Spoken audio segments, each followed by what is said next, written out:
Radio.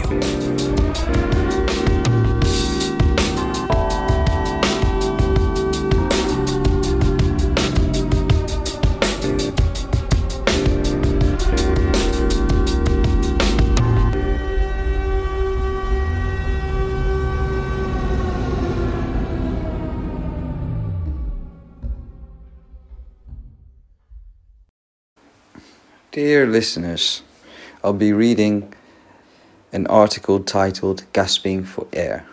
What can you do when the last shreds of freedom of expressions go right out of the window? I'll be starting this article by a quote from Noam Chomsky. The path of least resistance is always to accept the distribution of power as it exists, to ratify and support either by doing nothing or by lending one's talents to the implementation of policies that are not questioned or challenged. The cost of this passivity will be borne by the victims of power, but they are far away, often another color and culture, and powerless to strike back at us. Noam Chomsky. How cruel can one be to forbid any empathy towards the suffering, banning any manifestation of solidarity, censoring the suffering of people under an oppressive regime? How can this lead to anything other than being complicit? It can't happen here. It can't happen here again. Yet it's hard to see this going any other way, no matter how educated and modern we think we are. Last week, France banned pro-Palestine protest by direct order of the Interior Minister. This was then reinforced by a predictably spineless speech from Macron about national unity, which translated to the police violently dispersing demonstrators on Thursday. In Germany, bans were more cold and technical. There was no nationwide interdiction, and places like Düsseldorf even saw large-scale protests against the terror campaign waged in Gaza. What the German authorities did was to create a proxy when the Chancellor announced the ban of organizations and groups sympathetic to Hamas, while the responsibility of deciding which protests gets allowed and which ones gets banned fell on local authorities, mostly the police. This is not too dissimilar to how they have used interdiction of the PKK, Kurdistan Workers' Party, as a way to curb Kurdish protests over the years and crack down on peaceful activities, especially those in solidarity with Rojava, whenever Germany is courting Erdogan. And as is to be expected, ban the police did, in the name of pacifying the streets. They increased racial profiling of people of color. Those wearing a keffiyeh scarf were harassed, Palestinian flags were confiscated, and people, in some cases bystanders, were detained for hours. In Frankfurt and Berlin, they violently dispersed people who, in spite of all the threats, still had the courage to rise up against the IDF's massacre in Gaza. In the name of peace, they created a whole climate of fear. Statement zum Verbot und der Kriminalisierung Palästina-solidarischer Demos von der Kampagne für Opfer rassistischer Polizeigewalt aus Berlin vom 14. Oktober 2023. Das Verbot palästinenser-solidarischer Demos beweist die deutsche Doppelmoral.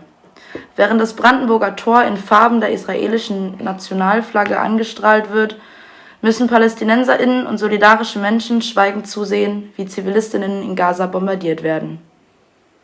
In den letzten Tagen eskaliert in Berlin die rassistische Polizeigewalt gegen PalästinerInnen und solidarische Menschen. Die Zahl derer, die für das bloße Tragen einer Keffiyeh oder Palästina-Flaggen von der Polizei schikaniert und bedroht wurden, hat stark zugenommen. Im Rahmen einer spontanen Demo am Hermannplatz am Mittwochabend kesselte die Polizei bereits nach nur wenigen Minuten zahlreiche Menschen, darunter viele Unbeteiligte, ein. Über 100 Menschen wurden bis zu 3 Stunden lang festgehalten. Vielen wurde nicht erlaubt, auf die Toilette zu gehen oder sich auch nur hinzusetzen. Uns haben zahlreiche Videos von gewalttätigen PolizistInnen erreicht, die Videoaufnahmen verhinderten, am Boden liegende Menschen zu mehreren auf den Kopf schlagen und sich so auf deren Oberkörper setzen, dass diese nicht mehr atmen können. Mehrere Kinder wurden gewaltsam festgenommen und ohne Rechtsbeistand in Gewaltsam genommen. Palästina-Flaggen wurden ohne Rechtsgrundlage beschlagnahmt. Menschen wurden für das bloße Tragen von Palästina-Flaggen oder Rufen von Free Palestine festgenommen und rechtswidrig wie Erkennungsdienstliche behandelt. Selbst das Verlesen von Gedichten wurde verboten und gewaltsam unterbunden. Dieses rechtswidrige und von antimuslimischem Rassismus bezeichnete Verhalten der Polizei setzt sich auch am Donnerstag noch weiter fort.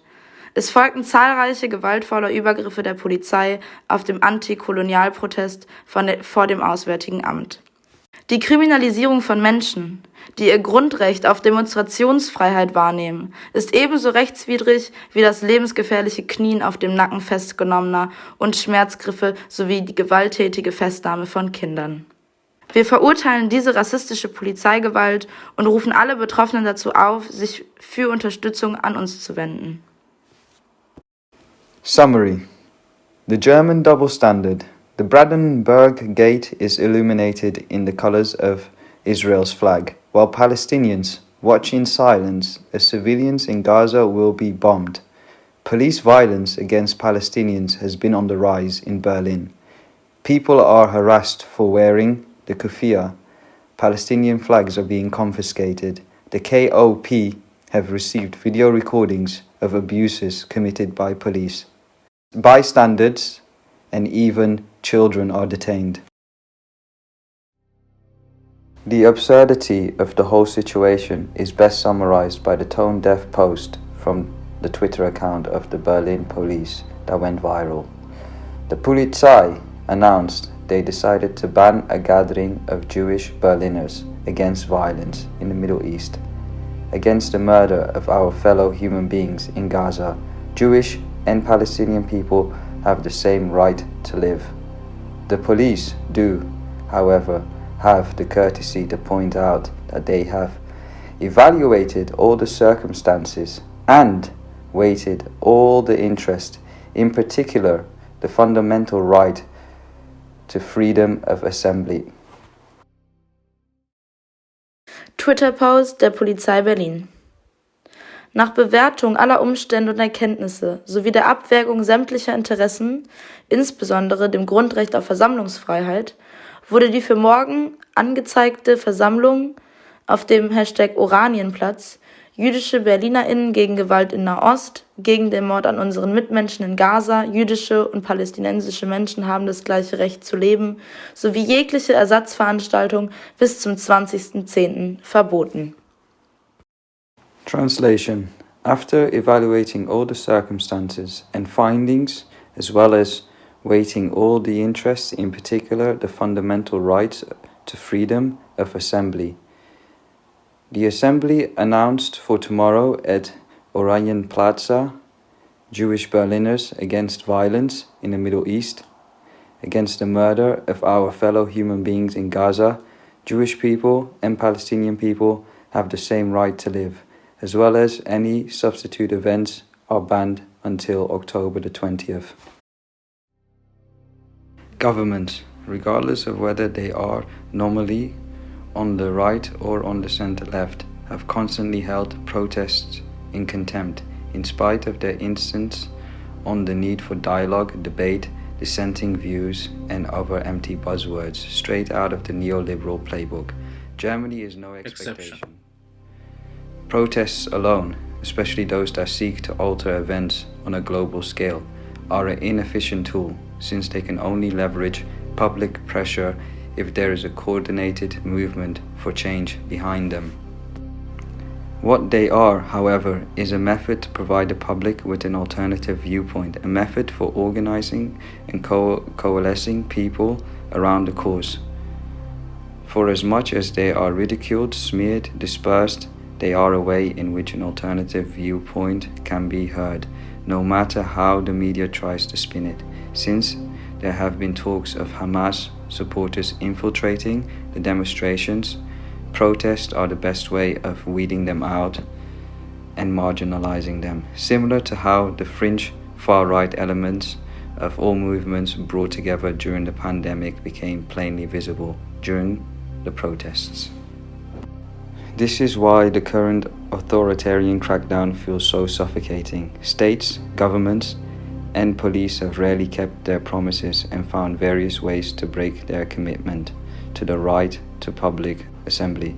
While the German political class, like most of European and American counterparts, has been pandering for years to right-wing extremists, silencing anti-fascist and anti-racist activities. This erasure and silencing of Palestinian voices while openly cheering on the destruction of Gaza seems like this whole process is now on steroids, and this can only take us to a very dark place, for as much as people, in particularly the right wing, like to throw around the word Orwellian in any situation, this is literally a war is peace moment. Dissent is banned and self-censure is the norm. There's a long history of pacifist and social justice activists being accused of siding with terrorists, or at least enabling them. In the fall of 2001, 25,000 people protested across Germany in opposition to the war in Afghanistan, in defiance of Bush's threat that either you are with us or you're with the terrorists. 20 years later, after endless violence and loss of more than 200,000 lives, more than 45,000 of which were innocent civilians, Afghanistan ended right back into the hands of the terrorists the US wanted to liberate from. Perhaps it wasn't the protests, but rather the warmongers and those banging the drums in the media and cheering for the destruction of an entire country who's had more in common with the Taliban. Closer to the present day, between May and July 2020, around 200,000 people took part in an anti-racism protest in solidarity with George Floyd's protest in the US, who Trump and his ilk, like Bolsonaro, called thugs and terrorists. The protests were a watershed moment since they tried once more to seriously address the idea of Germany's own colonial past and its legacy.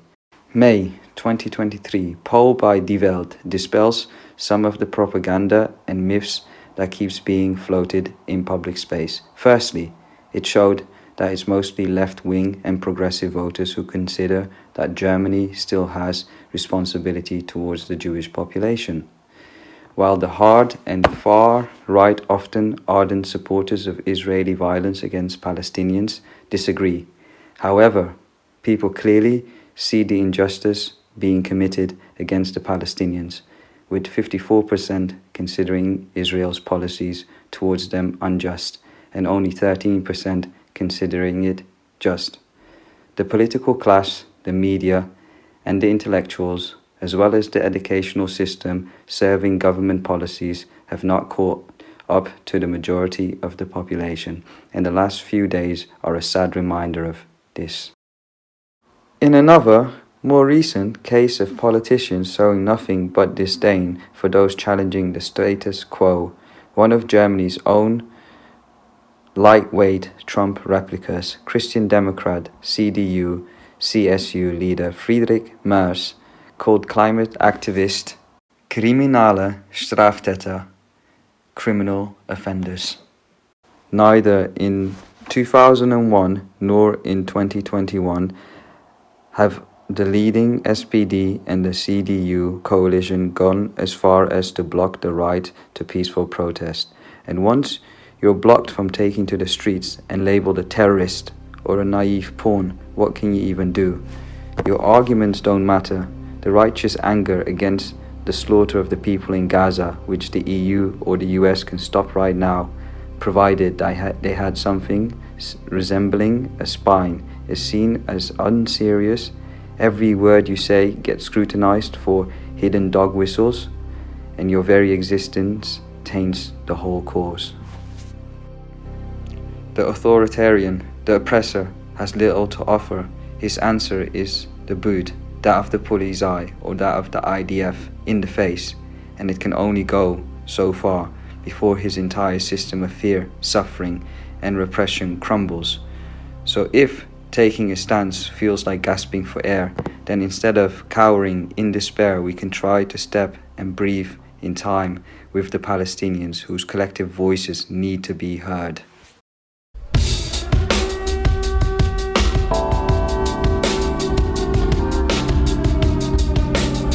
Unrest Radio.